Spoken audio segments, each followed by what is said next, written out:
Shalom saudara, ribuan tahun yang lalu Raja Daud menulis sebuah ayat yang sangat kita kenal dari Mazmur 119 ayat 105. Firman-Mu itu pelita bagi kakiku dan terang bagi jalanku. Ayat ini telah ditulis bahkan sebelum Tuhan Yesus lahir dan melayani di muka bumi. Dari pernyataan tadi lantas menimbulkan pertanyaan, apakah firman Tuhan masih relevan di tengah kemajuan teknologi sekarang? Dan apakah masih bisa menjadi penuntun hidup manusia sehari-hari? Dalam Voice of Pentecost kali ini kita akan membahas tentang firman Tuhan yang menuntun hidup kita. Jawaban untuk pertanyaan tersebut adalah ya. Mari kita lihat hubungan firman Tuhan dengan kehidupan sehari-hari. Yang pertama adalah hubungan eksplisit, yaitu firman Tuhan yang praktis dan dapat langsung diterapkan dalam kehidupan sehari-hari. Contohnya sebagai berikut. Amsal 17 ayat 22 menuliskan, hati yang gembira adalah obat yang manjur, tetapi semangat yang patah mengeringkan tulang. Dalam satu topik ini saja, terbukti bahwa firman Tuhan tetap relevan di dunia sampai sekarang, bahkan sampai selama-lamanya. Hati yang gembira mampu menekan rasa sakit dan meningkatkan kemampuan organ tubuh untuk melawan rasa sakit. Ini adalah fakta yang sudah diakui di dalam dunia medis. Dalam Lukas 14 ayat 28-30 tertulis sebuah pelajaran mengenai bagaimana pentingnya berdiskusi untuk menentukan sebuah anggaran sebelum membangun sebuah menara. Yaitu supaya jangan sampai ada yang mulai membangun tapi tidak mampu untuk menyelesaikan bangunan itu. Dengan jelas ayat ini mengajarkan mengenai sebuah keterampilan yang dikenal dengan anggaran atau budgeting. Sedangkan 1 Petrus 3 ayat 10-12 memberikan tips bagaimana untuk melihat hari-hari baik itu terjadi di dalam hidup kita.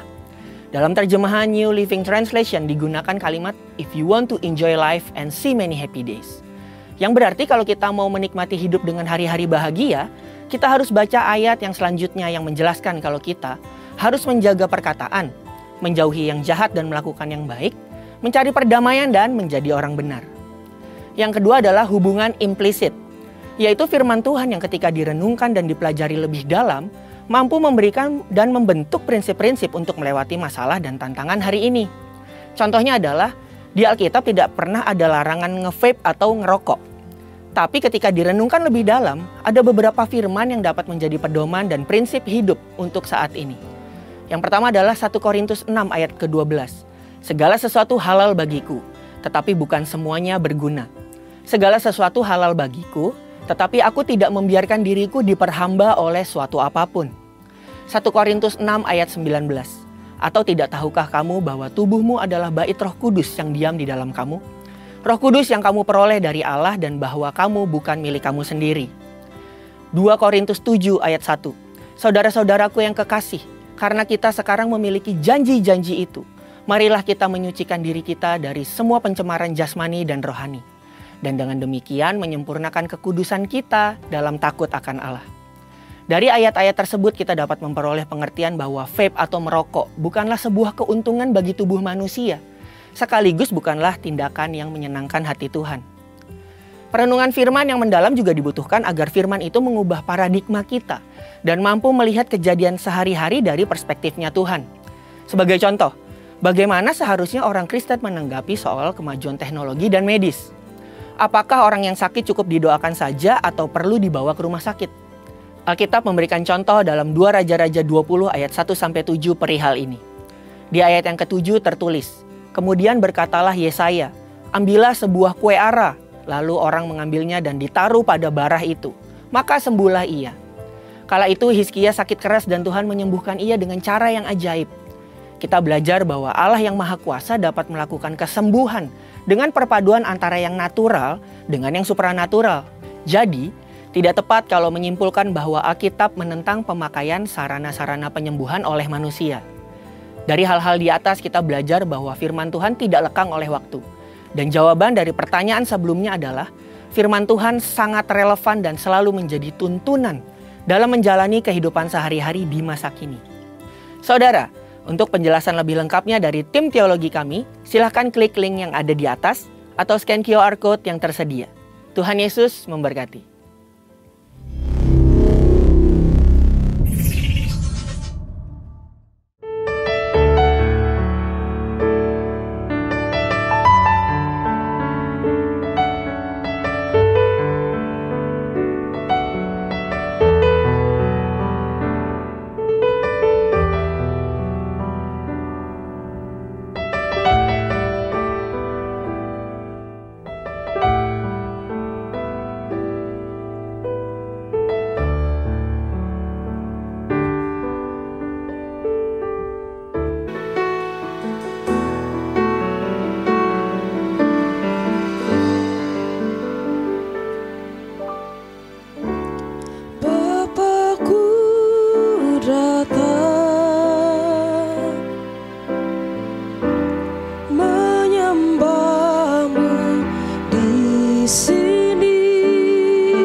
ajaib perkasa.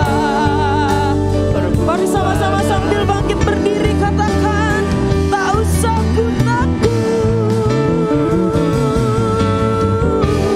tak usah ku takut, tak usah takut, tak usah ku bimbang, kau di dalamku, tak usah ku cemas, kau menghiburku saat ku lemah, kau kuat. Mari nyatakan, nyatakan, tak usah ku takut, sebab kau sertaku, tak usah ku bimbang, kau di dalamku, tak usah ku cemas, kau menghiburku saat ku lemah, kau kuatku. Ku nyanyi haleluya,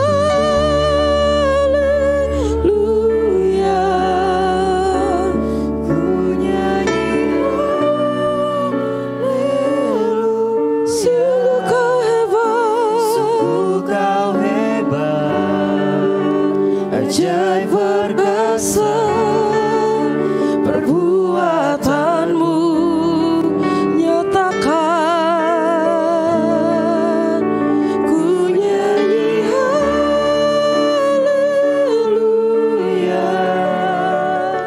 ku nyanyi haleluya.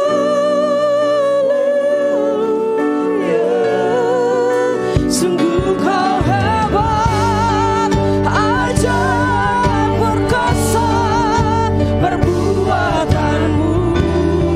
Ku nyanyi haleluya, ku nyanyi haleluya,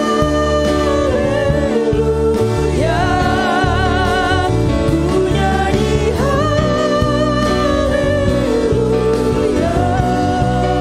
Sungguh kau hebat, ajaib perkasa, perbuatanmu.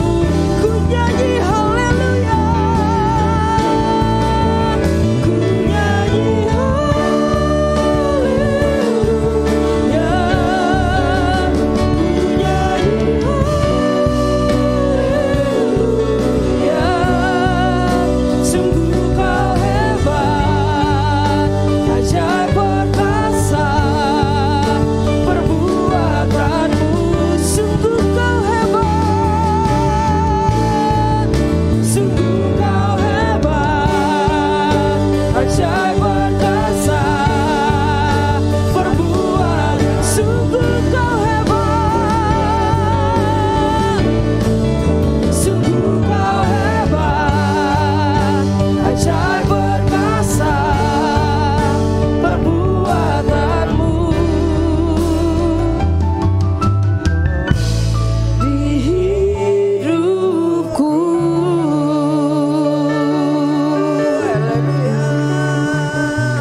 Sekali lagi beri kemuliaan buat Allah kita yang dahsyat. Katakan haleluya. Haleluya. Engkau ajaib.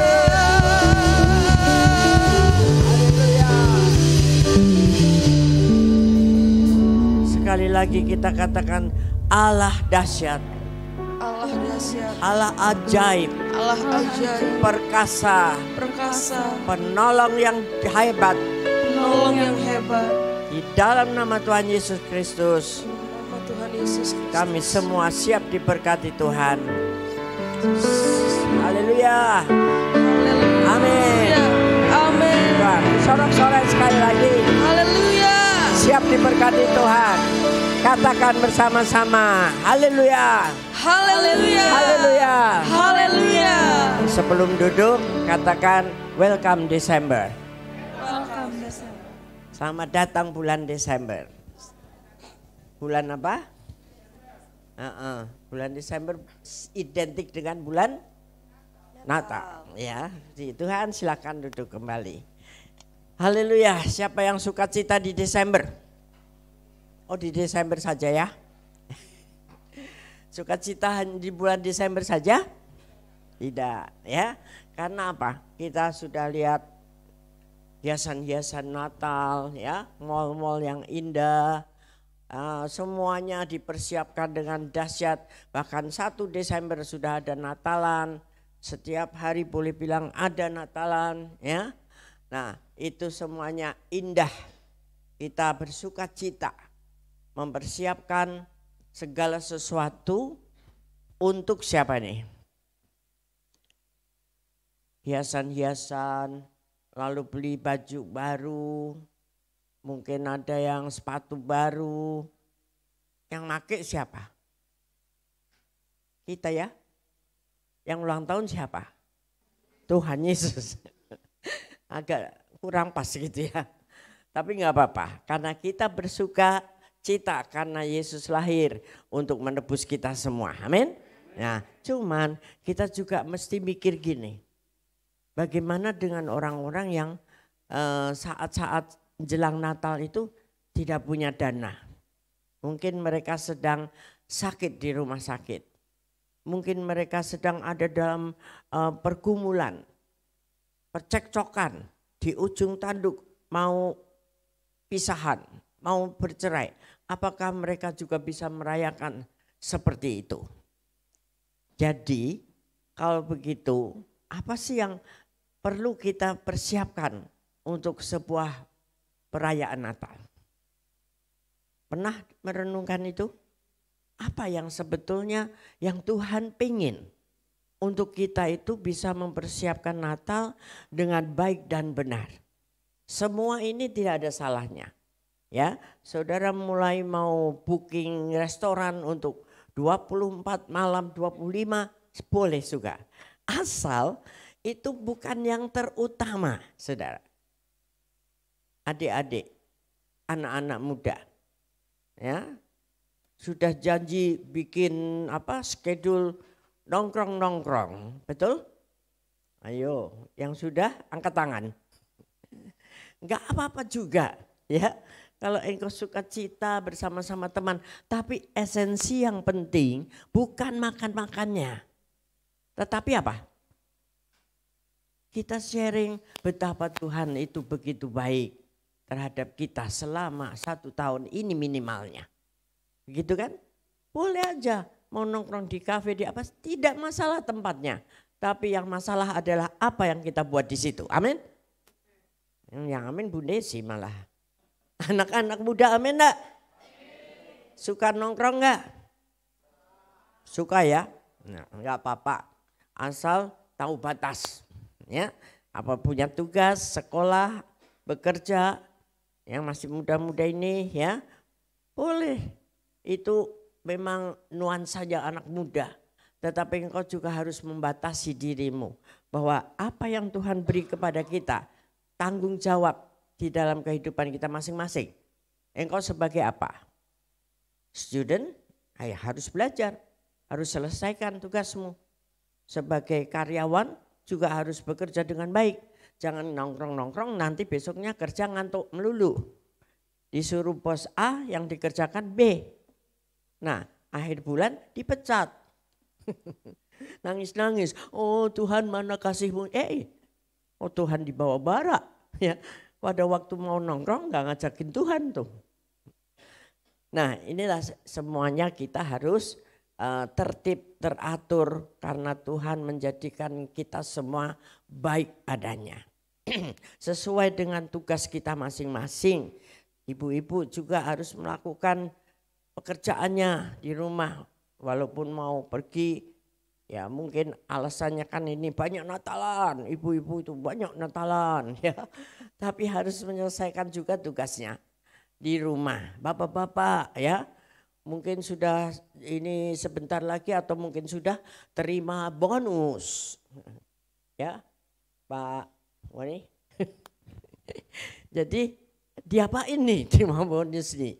Apa kita mau habiskan mumpung Natalan? Ya, wah semua dibeli untuk kita, untuk keluarga. Ingat gak untuk Tuhannya? Dari siapa kita dapat berkat itu? Ya. Jadi mari kembalikan bahwa yang kita rayakan ulang tahunnya adalah siapa? Tuhan Yesus. Jadi harus disenangkan.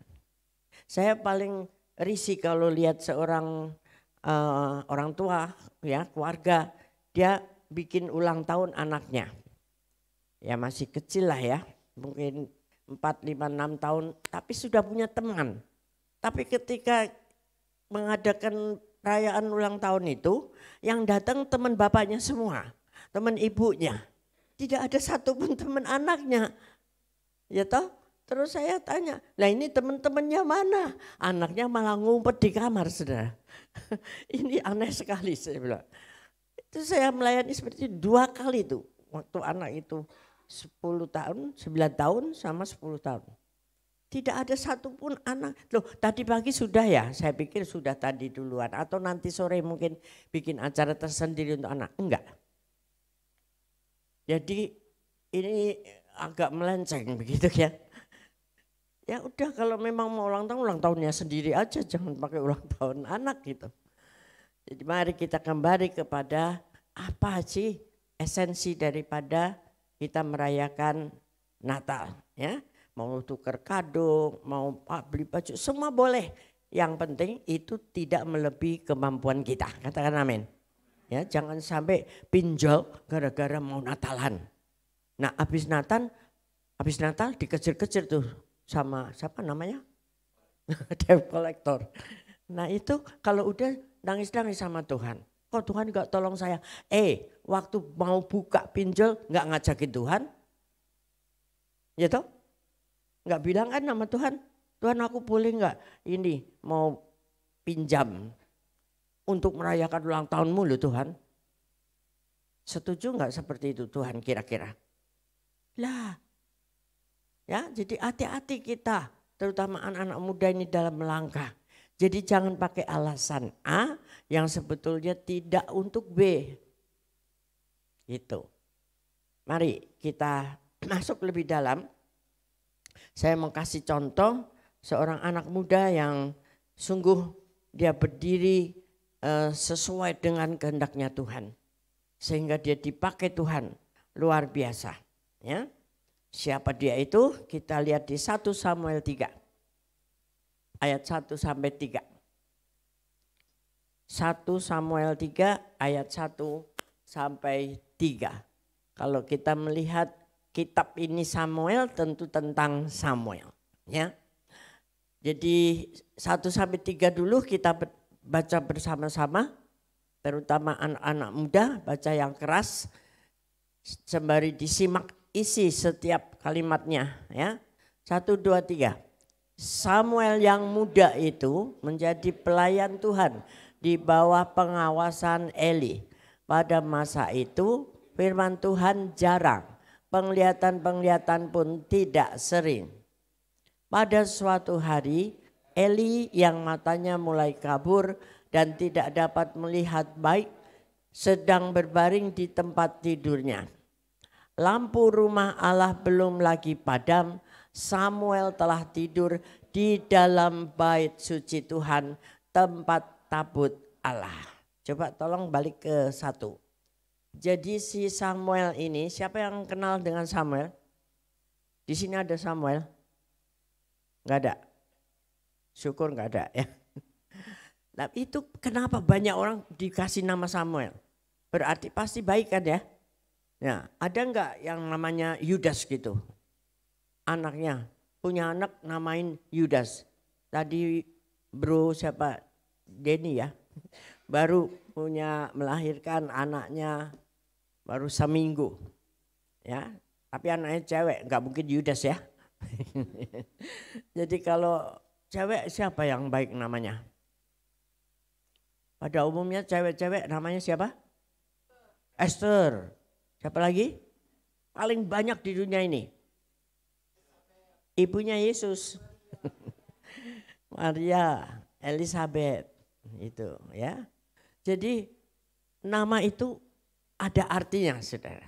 Ya sembarangan memberikan nama. Nah Samuel ini adalah anak yang didambakan dengan sangat oleh ibunya. Siapa ibunya? Halo, sekolah minggu menah?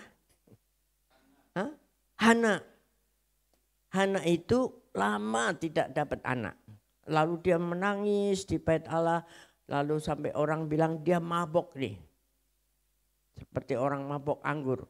Meratap menangis-nangis, Tuhan berikan aku anak. Dan dia menepati janjinya, kalau anak ini lahir aku akan serahkan untuk menjadi pelayan Tuhan. Sampailah Samuel ini sudah lepas susu, artinya sudah disapih, tuh sampai besar ternyata disapinya tuh di sana saat-saat itu sudah. Jadi diperkirakan tuh sekitar 8 tahunan si Samuel ini dititipkan di rumah Tuhan di bait Allah dengan Bapak Eli, imam pendetanya di situ. Ya, jadi tinggal di situ supaya dididik menjadi hamba Tuhan. Karena Hana berjanji kepada Tuhan. Tapi ketika di situ kita melihat dan kita tahu dari selanjutnya bacaan di situ nanti, Eli itu bukan imam yang baik. Bahkan dia punya anak semuanya bobrok, amburadul. Kalau zaman sekarang ya mungkin suka rokok atau ganja atau apa ya, berjudi, main cewek. Pokoknya semua kejahatan itu ada. Bahkan dia menghujat Tuhan. Persembahan-persembahan daging untuk mezbah Tuhan dimakanin, saudara.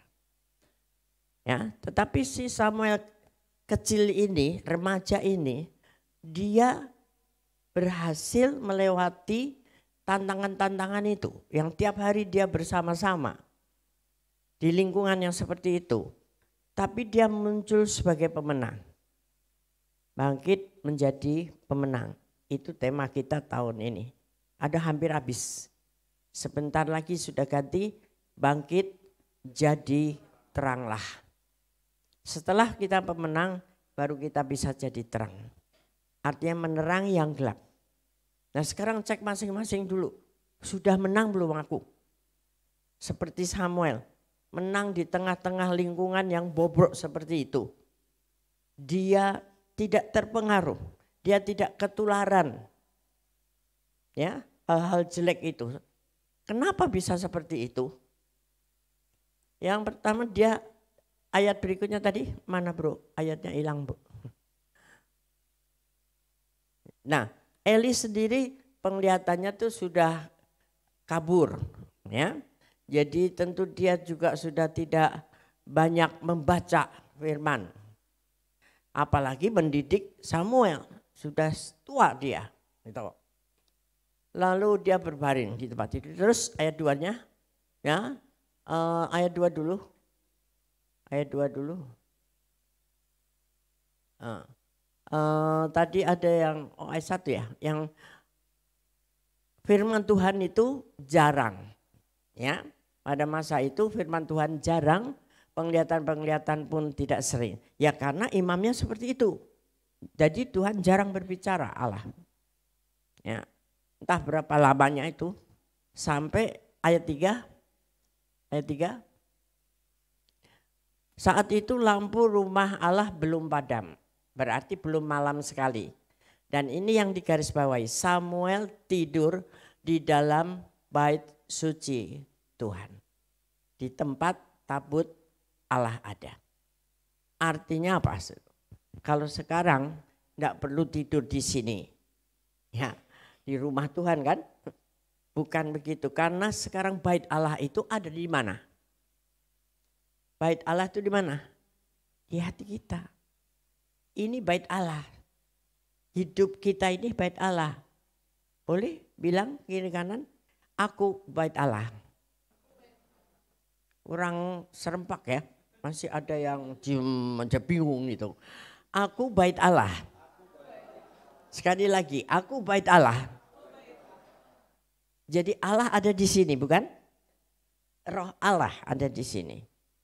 Itu sebabnya Samuel mampu keluar sebagai pemenang. Tidak tertular hal-hal yang jahat. karena dia selalu dekat dengan tabut Allah. Kalau sekarang ya hidup kita ini dekat intim dengan roh Allah. Ada di dalam lindungan naungan roh itu sendiri. Bahasa kerennya tuh abide in him. Masuk di dalam roh itu.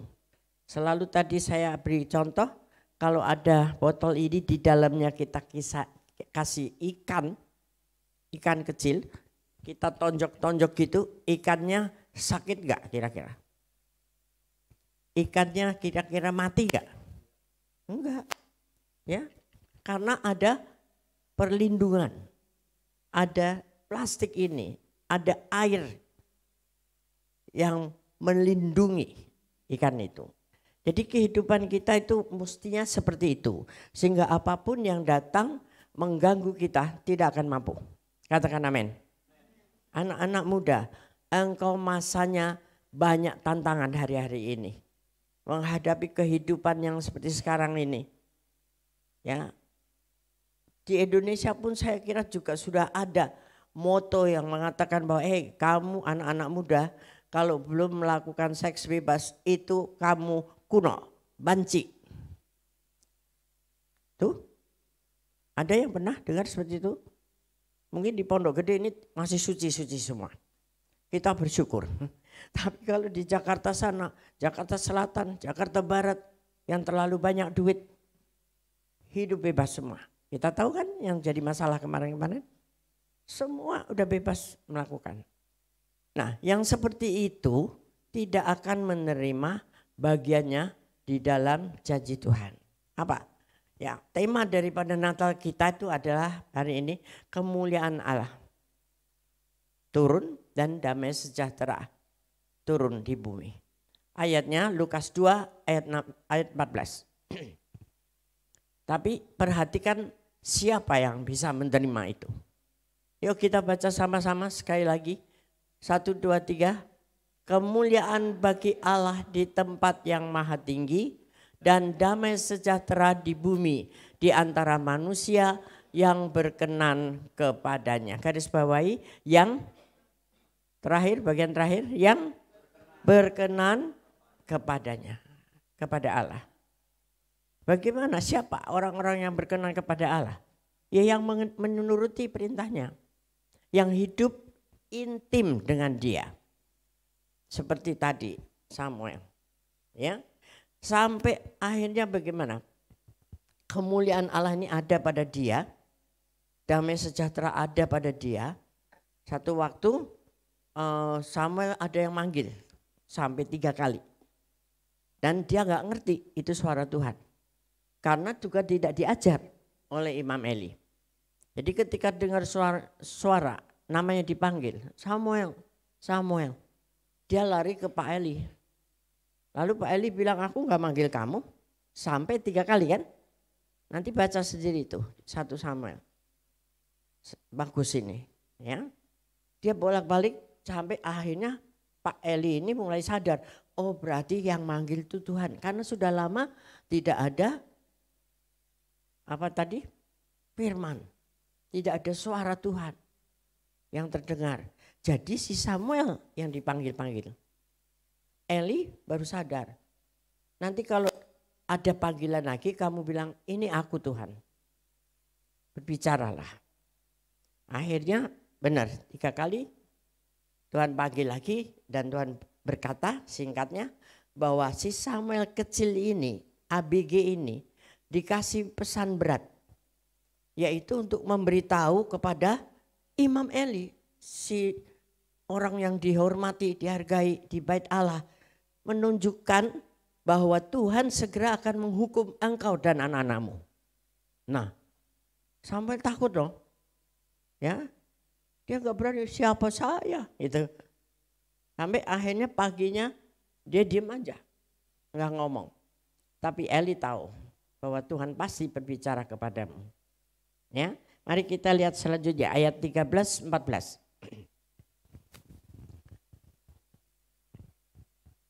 Sebab ini yang dikatakan oleh Allah kepada Samuel.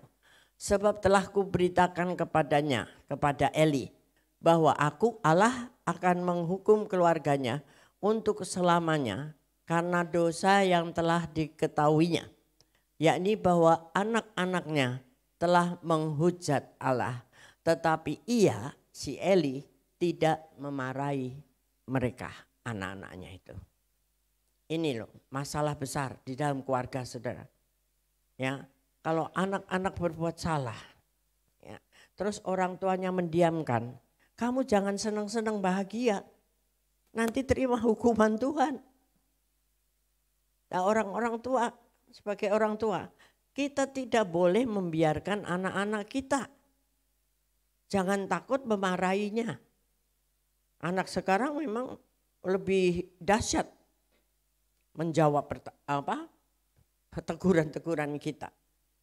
Tapi jangan takut, pakai firman aja ya, bahwa anak-anak harus hormat kepada orang tua. Itu kunci tidak akan pernah dirubah selama-lamanya. Kalau engkau mau diberkati dan engkau mau berhasil dalam hidupmu, hormati orang tuamu. Apapun bentuknya orang tua itu. Mungkin anak-anak Eli ini merasakan, wah bapak gue imam aja hidupnya kayak gitu. Enggak benar. Lalu dia tidak menghargai. Nah itu tidak boleh. Ya, sebagai anak-anak, apalagi masih tergantung kepada orang tua, engkau mesti menghargai, menghormati orang tuamu supaya panjang umurmu dan diberkati hidupmu. Katakan amin. Ini pegang baik-baik anak muda. Ya, dunia sekarang mah udah kurang ajar sekali. Tidak ada pendidikan tentang sopan santun.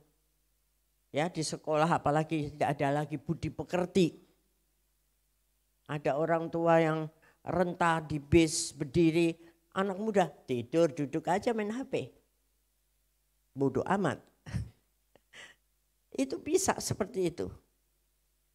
Moral itu. Ya. Karena apa? Pengaruhnya besar seperti itu semua. Hidup egois, ya. Zaman-zaman akhir kan dikatakan bahwa manusia akan mementingkan dirinya sendiri. Tidak peduli terhadap orang lain. Orang tuanya nih kerja dari pagi sampai malam, jualan terus dari subuh sampai untuk membiayai sekolahnya, tapi dia main HP. Tidak ada pernah mau bantu. Bahkan minta HP baru nggak dikasih, marah-marah. Ada yang sampai bunuh orang tuanya. Itu mau kemana hidupnya? Ya, sedangkan sekarang ini kita harus berjuang untuk kita bisa berkenan di hadapan Tuhan. Tadi ayatnya. Sebab kalau kita tidak berkenan di hadapan Tuhan, kita tidak menikmati kemuliaan Tuhan yang turun kepada kita. Dan damai sejahtera yang diberikan pada waktu Natal itu. Hanya bagi yang berkenan di hadapannya. Makanya supaya engkau terima itu. Kenapa hidup anak-anak muda banyak yang galau. Banyak yang tidak tenang. Ya, ketakutan, bimbang. Tidak bisa mantap. Karena banyak pengaruh-pengaruh dari iblis-iblis di luar sana. Dan engkau kurang intim dengan Tuhan. Tetapi kalau engkau jadi seperti Samuel, duduk terus banyak melayani Tuhan, mendengarkan suara Tuhan, akhirnya dia jadi nabi besar. Samuel bukan? Itu bisa mengatasi segala tantangan kehidupan yang begitu ada di seputarnya tiap hari bersama-sama dengan dia, tapi dia tidak terpengaruh. Justru dia mempengaruhi, menjadi terang itu tadi. Karena dia menang.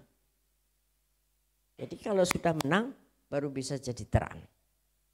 Jangan coba-coba untuk terjun ke dunia, mau memenangkan jiwa-jiwa, tetapi engkau sendiri belum menang. Diketawain sama dunia. Ya. Jadi harus punya pengalaman-pengalaman menang di dalam peperangan-peperangan kita. Peperangan secara roh. Artinya apa? Ajakan-ajakan, dibully. Dibully ya udah biarin aja. Kita nggak sakit-sakit kok. Ya kalau dimasukin di hati baru sakit di hatinya. Ya. Tapi kalau bilang gue anak raja, lu mau bilang apa? Urusanmu dengan Tuhanku. Katakan begitu di hati kita. Dia akan terpengaruh. Karena kita punya sendiri pengertian. Nah makanya banyak baca firman. Supaya mengerti bahwa hidup kita ini anaknya raja. Di atas segala raja. Allah yang membela Bapak kita. Yang selalu membela kita. Kalau dibully, kalau ada dalam kemiskinan, hanya nangis saja sama Bapak. Ini loh Bapak, aku diginiin, aku dibully, sedih, tapi engkau pasti Bapakku menolong aku. Pasti Tuhan menghiburkan engkau. Tidak akan tidak. Kalau engkau dengan sungguh-sungguh datang kepada Tuhan, meratap, menangis untuk kuat di dalam Tuhan. Sebab kalau enggak engkau akan terus artinya digodok terus dengan keadaan sekeliling kita ini. Karena hari-hari makin jahat. Roh iblis semakin luar biasa. Ingin menjatuhkan anak-anak Tuhan. Terutama yang hidup kudus. Karena apa? Dia tidak mau banyak orang diselamatkan. Karena ini waktunya sudah sangat sempit. Sangat dekat dengan kedatangan Tuhan. Dia bikin supaya lebih banyak yang jatuh. Diberikan yang enak-enak. Ya, seperti narkoba itu kan satu kebahagiaan yang semu. Tetapi banyak yang kena. Pertama-tama coba aja gratis. Setelah tidak bisa lepas, lu harus beli. Enak aja gratis terus. Dan akhirnya terikat. Dia nyuri, dia ngerampok. Bahkan bisa membunuh demi untuk membeli itu. Nah kalau udah kayak gitu sulit melepaskannya. Makanya pertama kali ditawarin tolak dalam nama Yesus. Amin. Yang amin bapak-bapak ya. Anak-anak bisa gak berkata tidak terhadap tawaran-tawaran itu. Ya pergi malam-malam. Perlu gak pergi malam-malam? Kalau malam-malam itu kayak Samuel, masih lampu rumah Tuhan belum padam, dia sudah duduk di bait Allah, tidur. Paling baik. Dan Tuhan bicara sama dia, dipanggil Tuhan, menjadi alat Tuhan menegur Eli yang begitu besar. Gitu, tapi kalau engkau malam-malam maunya di jalanan, ngelayapan, ngobrol yang gak jelas kebut-kebutan, mau dengar suara siapa? Suara bising motor, yang ada juga dirampok, dibegal, ya, diculik. Sekarang banyak kan? Ada yang diculik mau dijual ginjalnya tuh. Pernah dengar kemarin? Anak masih 8-10 tahun gitu. Ternyata yang siap mau membelinya nggak bisa dihubungin, anaknya sudah mati. Oh gimana? Buang di kolong jembatan, akhirnya masuk penjara. Itulah kerjaan iblis. Jadi kita jangan sampai mau dikelabui. Hanya untuk uang, hanya untuk beli handphone. Ya, kita sebagai orang tua juga kasih pengertian kepada anak-anak. Bukan nggak boleh, tapi penting nggak? Dan orang tua ini mampu nggak? Ada duit nggak? Ada duit pun apakah hanya untuk itu? Apakah itu prioritas? Hal-hal yang tidak terlalu penting jangan dinomorsatukan. Dengar dulu Tuhan, aku mau beli ini, bisa nggak? Kalau Tuhan setuju pasti diberi jalan. Amin. Amin. Jadi jangan pernah ngikutin daging kita, anak muda ini mau Natal aku mau beli ini, mau beli ini. Mau pesta sama teman, nginep di mana harus bayar sekian. Lah kalau ada duitnya, kalau nggak ada, lalu sampai ngutang-ngutang. Temennya nawarin, ya aku pinjemin dulu lah. Diain aja saking nafsunya. Nah setelah itu siapa yang bayar? Dan seterusnya masuk di dalam kesulitan-kesulitan karena kesalahannya sendiri. Ya, tadi pagi tidak bicara seperti ini. Jadi ini sore ini khusus, terutama anak-anak muda, ya, supaya engkau jadi seperti Samuel. Amin. Amin. Tidak dipengaruhi tapi mempengaruhi. Tidak menjadi pecundang tapi pemenang.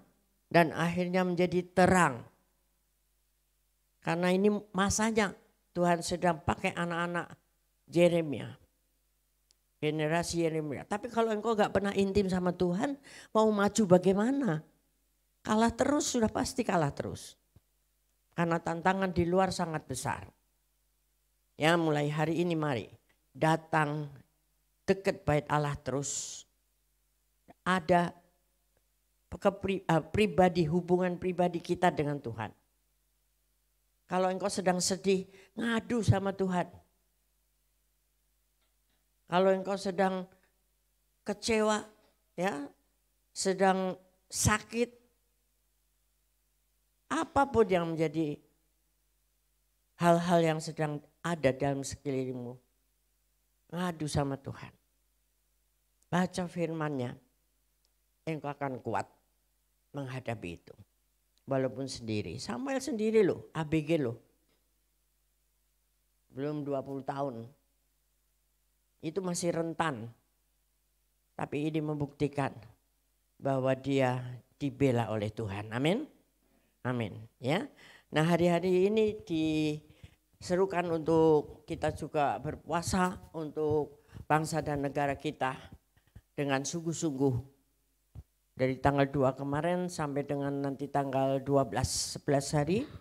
Puasa, pilih modelnya, mau puasa apa, puasa Daniel kah, atau puasa jajan, puasa makan di luar, itu ya. Bisa itu mengerem, artinya puasa kita itu ngerem apa yang menjadi keinginan kita yang menonjol. Gitu aja lah, tidak harus minum sedikit aja dosa, enggak lah. Tidak. Artinya kita membatasi, mengurangi nafsu makan kita, dan itu akan mengurangi nafsu semuanya. Dan itu juga membuat kita sehat secara tubuh. Baik, dan di dalam berpuasa itu disertai dengan berdoa. Sembahyang seperti Samuel. Banyak sembahyang sehingga ada hasil sesuatu. Tapi kalau kita puasa tok, itu artinya diet. Menurunkan badan. Menurunkan berat badan. Kurang mencapai tujuan. Akhirnya kita berpuasa itu ada pergumulan.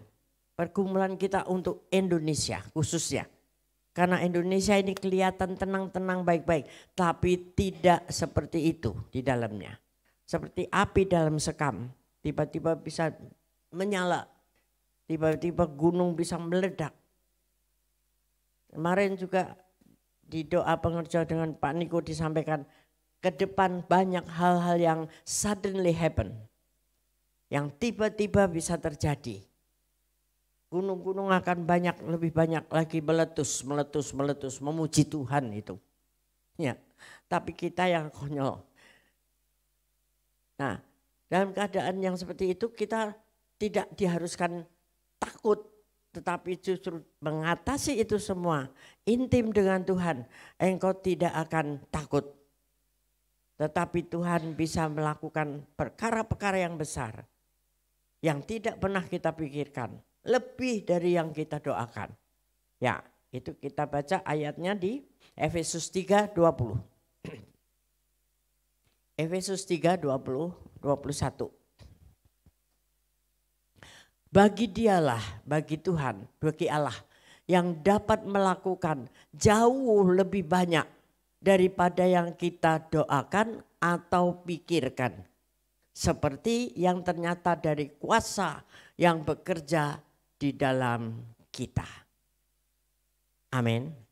Jadi kalau kita berdoa itu aja terbatas segitu doang kemampuan otak kita yang sebab bau ini. Tapi Tuhan tuh tahu jauh lebih banyak. Jauh lebih besar dari yang kita pikirin dan yang kita doakan. Maka dari itu kalau kita doa aja cuman sebagian kecil, apalagi kalau tidak doa. Ya, jadi mari anak-anak muda kita semua nantikan Tuhan, engkau akan dipakai Tuhan menjadi orang-orang yang berkenan, yang intim sama Tuhan. Dimanapun engkau berada, engkau menjadi terang. Keadaan mereka yang galau, keadaan mereka yang amburadul harus diterangi dengan firman Tuhan melalui Anda semua. Ini yang harus dilakukan. Jangan malah ikut-ikutan. Ya kan? Diajak ayo kita nonton yuk Blue Film. Sebentar aja, sekali aja. Kalau ada sekali nanti ada 2 kali. Minggu-minggu, Sabtu-Sabtu yuk. Udah kamu gak usah lah. Gak usah ibadah 1 kali aja. Kita jalan-jalan nih gratis nih semuanya nih. Sekali aja.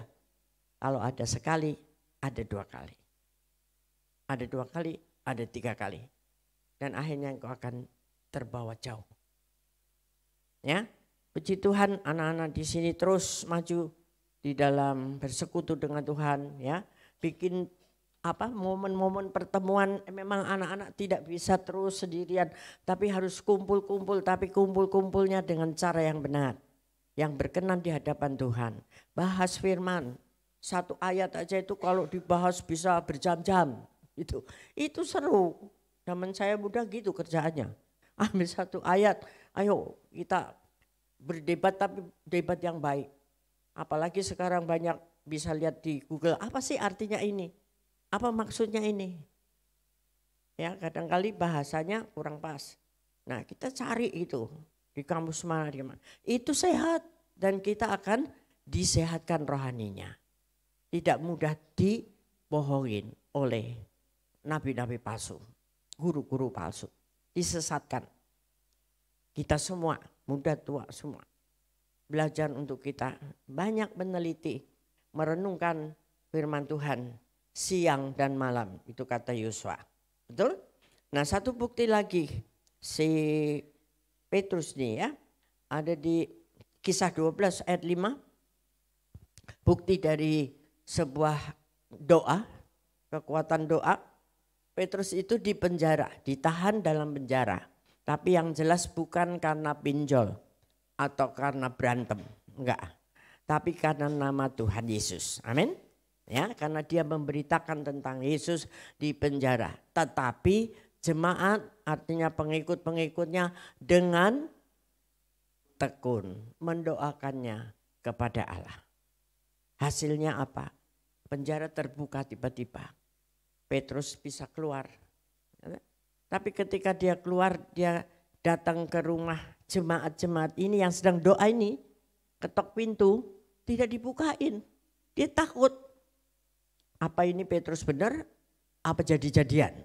Nah loh, sendiri dia doain Petrus kok.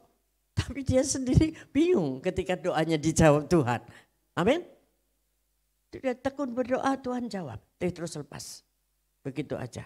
Tapi mereka justru malah takut. Nah inilah pengertian-pengertian yang seperti ini. Ketika kita berdoa, Tuhan menjawab suddenly. Tiba-tiba sesuatu yang besar terjadi dan kita sendiri bengong-bengong. Ya, di awal bulan yang lalu disampaikan tentang dalet, yaitu sembahyang. Salah satu bentuk orang sembahyang itu seperti kursi, seperti pintu, seperti pintu dan pintu yang terbuka. Banyak pintu-pintu akan terbuka di tahun-tahun ke depan ini. Percayalah kalau engkau banyak sembahyang seperti Samuel, engkau akan melihat banyak pintu-pintu terbuka bagimu. Apa yang kau sedang rindukan? Pekerjaan yang lebih baik, kuliah yang lebih baik, atau mencari sekolah yang baik? Tidak terbatas kekuasaan Tuhan, lebih dari yang engkau doakan tadi itu. Efesus 2:20. Ya. Jadi kita hancurkan segala tipu daya iblis, segala roh-roh ketakutan untuk memasuki tahun yang akan datang. Dan biarlah hari-hari ini sementara kita mempersiapkan untuk merayakan Natal nanti, kita meneliti, minta Tuhan cek hati kita. Apakah aku sudah berkenan di hadapan Tuhan? Selama setahun ini, sudahkah engkau menghitung berapa berkat Tuhan? Atau merasa rugi ikut Tuhan? Ada yang merasa rugi ikut Tuhan?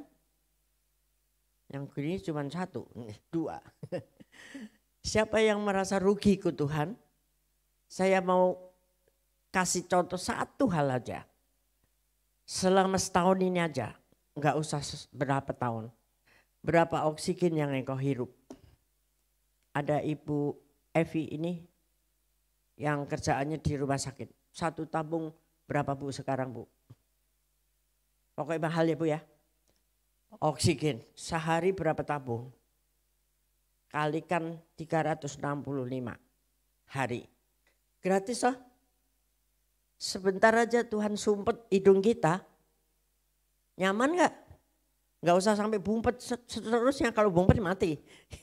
Ya, ditutup sedikit gitu loh dengan pilek yang berat gitu. Ya, gak bisa sembuh-sembuh pileknya. Mabok gak kita? Oksigen kurang. Otak kita jadi error. Lama-lama error beneran. Nah itu aja baru satu hal itu. Hitung berapa berkat Tuhan itu bagi kita. Baru setahun. Kalikan seluruh umur hidupmu. Berapa? Belum berasnya berapa kilo. Halo?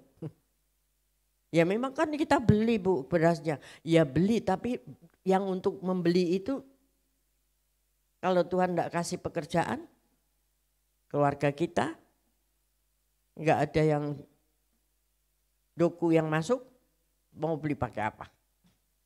Ya, oke lah. Yang kau bilang itu beli. Tapi yang jelas oksigen tuh bebas. Di mana-mana engkau bernafas dengan bebas. Tanpa mungkin ke negara ini kita harus beli oksigennya, situ enggak ada. Tuhan berikan semua gratis. Mari kita bersyukur kepada Tuhan. Amin. Sebelum mengakhiri tahun ini, jangan ngeluh-ngeluh lagi. Nggak bisa beli baju baru, kue Natal, oke lah.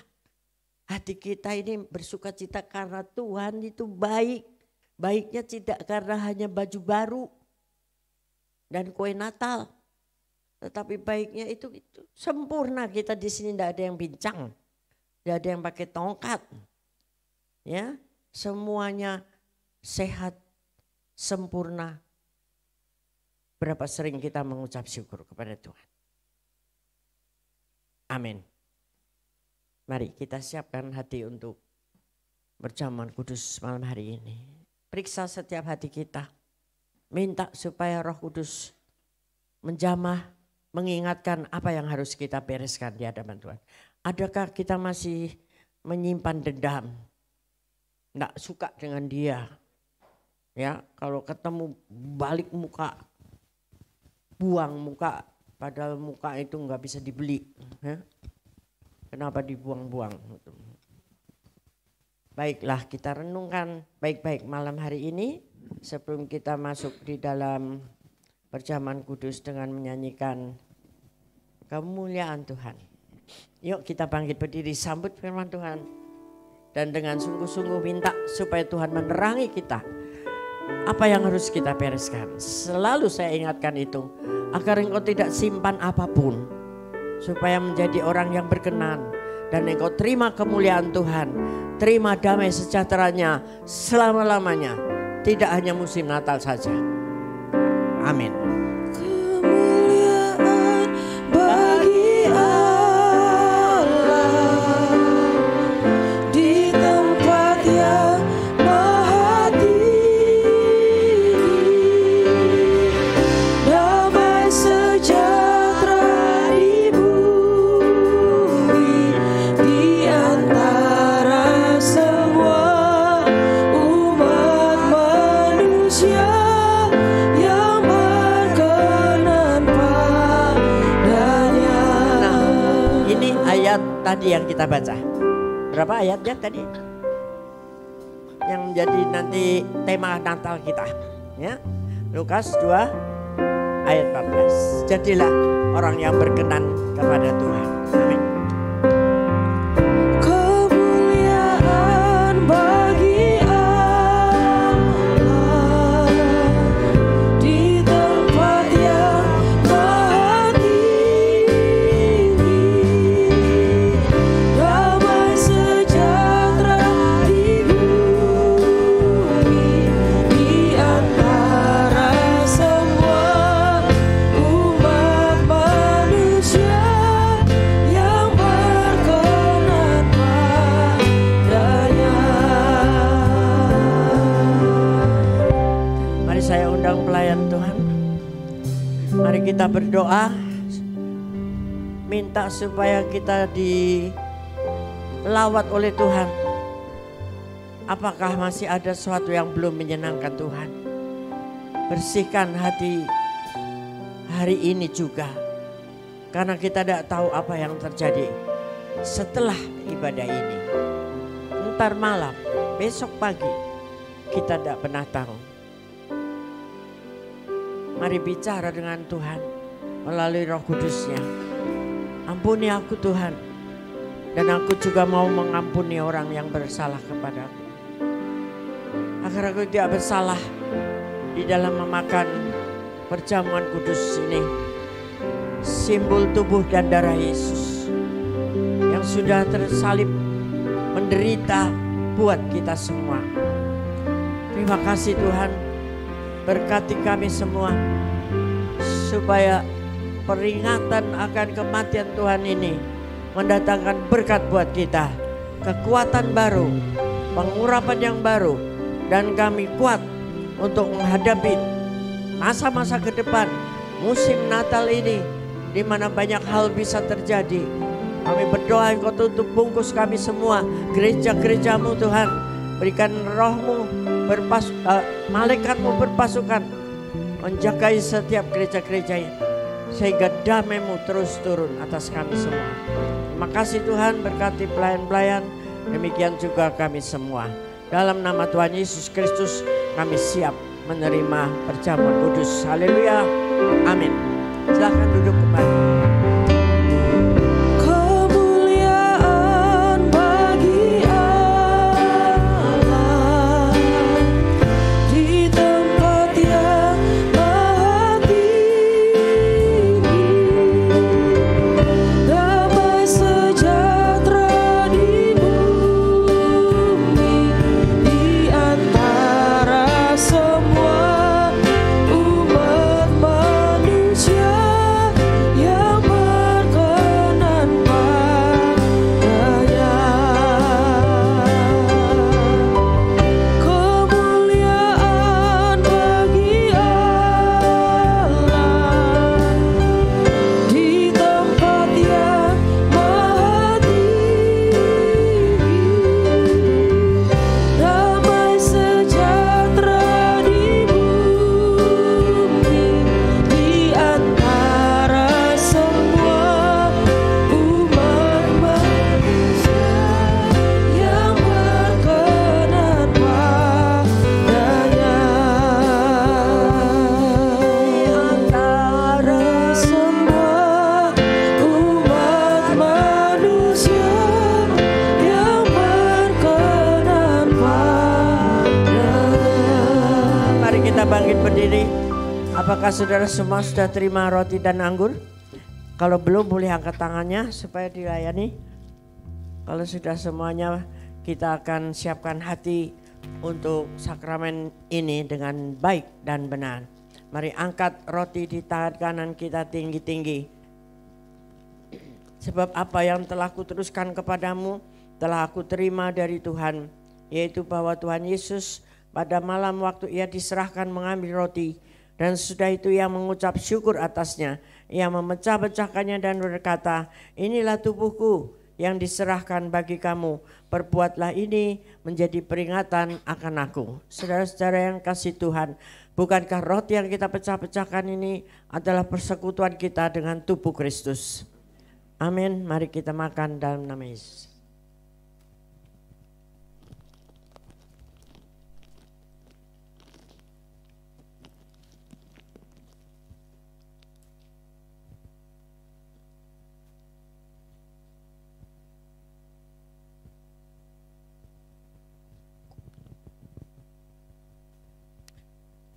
angkat cawan di tangan kanan kita tinggi-tinggi.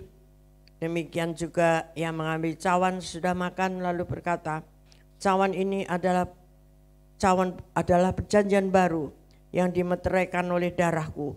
Perbuatlah ini setiap kali kamu meminumnya menjadi peringatan akan aku. Saudara-saudara yang kasih Tuhan, bukankah cawan pengucapan syukur yang atasnya kita ucapkan syukur ini adalah persekutuan kita dengan darah Yesus. Mari minum dalam nama Yesus.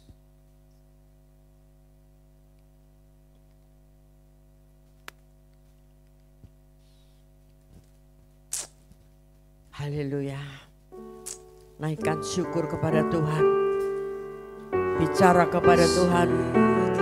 Terima kasih kepada Tuhan. Dengan sungguh-sungguh. Karena kebaikan Tuhan. Karena korban Tuhan. Haleluya. Terima kasih Bapak. Terima kasih Tuhan Yesus. Engkau baik. Engkau yang menebus kami. Segala sesuatu datang dari Engkau. Terima kasih Tuhan, terima kasih. Selamatan yang Engkau beri Tuhan. Pulihkan setiap kami Bapa. Terima kasih.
Kebaikan-Mu yang Engkau lakukan buat kami semua. Kami tidak bisa membalas dengan apapun Tuhan. Tapi biarlah hidup kami menjadi persembahan yang berbau harum di hadapan-Mu. Yang kudus, yang tidak bercacat. Dan jadilah kami berkenan di hadapan Tuhan. Terima kasih Tuhan. Malam hari ini biarlah kami terima pengurapan yang baru untuk masuk di dalam akhir tahun. Di dalam perayaan-perayaan Natal, bungkus kami semua di dalam kuasa-Mu. Sehingga kami tidak hanya terbuai oleh momen-momen yang bersukacita secara palsu, secara daging. Tetapi kami bersukacita karena kami ditebus oleh Yesus yang kami peringati hari lahirnya. Terima kasih Tuhan, biarlah semua perkenanan Tuhan saja yang turun atas gereja-gereja-Mu. Atas setiap perayaan-perayaan Natal, baik di dalam keluarga, di gereja, di persekutuan-persekutuan, Tuhan tutup bungkus semuanya. Damai sejahtera-Mu yang turun atas kami semua. Terima kasih ya Tuhan, terima kasih. Dan akhirnya kami akan pulang kembali ke rumah tangga kami masing-masing. Mari saudara siapkan hati untuk terima berkat dan perlindungan Tuhan. Yaitu damai dan sejahteranya yang berlimpah-limpah. Kasih anugerah Allah yang dahsyat dalam setiap kehidupan kami. Dan teruslah berjanji lebih hari lebih intim dengan Tuhan. Di dalam bait-Nya, di dalam Roh Kudus-Nya. Dari hari ini terus sampai Tuhan datang kembali. Setia sampai mati. Haleluya. Yang setuju katakan amin. Selamat hari Minggu, Tuhan memberkati kita.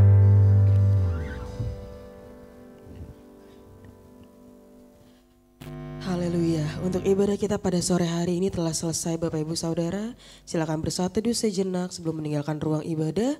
Selamat hari Minggu, Tuhan Yesus memberkati.